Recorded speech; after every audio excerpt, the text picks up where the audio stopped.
Well, look, our democracy's been around a long time. Many times we go through periods of great instability and uncertainty. We've never faced quite the constitutional crisis that we do right now, of members of the president's own party saying things like maybe the 25th Amendment should be invoked and that the president might be unfit to discharge his duties. But so that's one sign. Another one happened on gun control.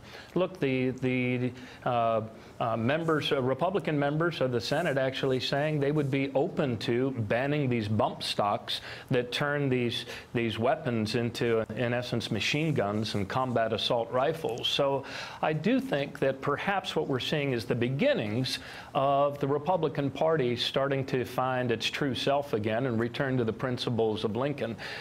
This Trump administration, President Trump, I think, is demonstrating that he believes himself to be a wrecking ball, that he needs to wreck things, tear up things, tear down things. That's not good for the common good we share as a people. And to that end, a wrecking ball or dismantler, I want to take a look at what the president has dismantled, or at least tried to dismantle. Looking here domestically, the Clean Power Plan, Obamacare subsidies, DACA's in peril, and then looking beyond our borders now, the Iran deal, the Paris Accord. I mean, on the face of it, he is just dismantling and not constructing any of his own policies, which at the very least, is that not a PR problem? I mean, he's the dismantler in chief. Oh, I think that people all across the country are realizing that we need to make a correction here. We need to start hitting the brakes. This isn't about Donald Trump. It's not about President Obama's legacy. It's about the challenges that middle-class families all across the country are experiencing when they see that their expenses are going up faster than their wages, and then they see their own president actually taking reckless actions to drive up their health care costs.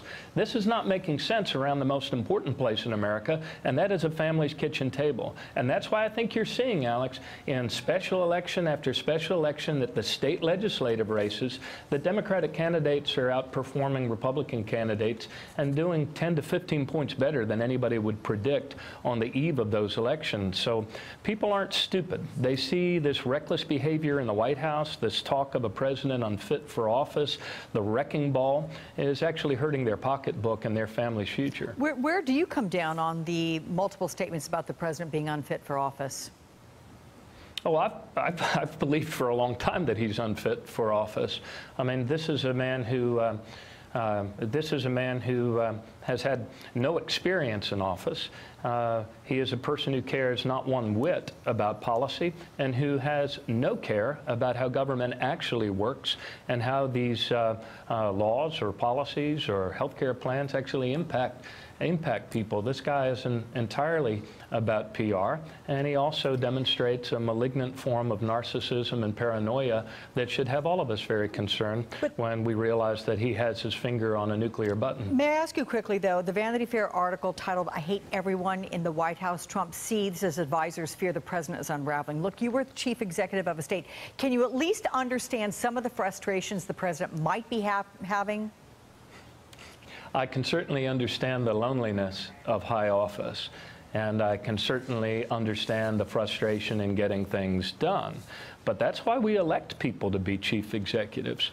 Look, the things that we accomplished in my own state when I was governor during a recession were not easy. It required a lot of compromise, and first and foremost, it required treating people with the dignity and respect that every person deserves, especially those that are elected to pass laws and reach compromises that serve the interests of families all across the United States.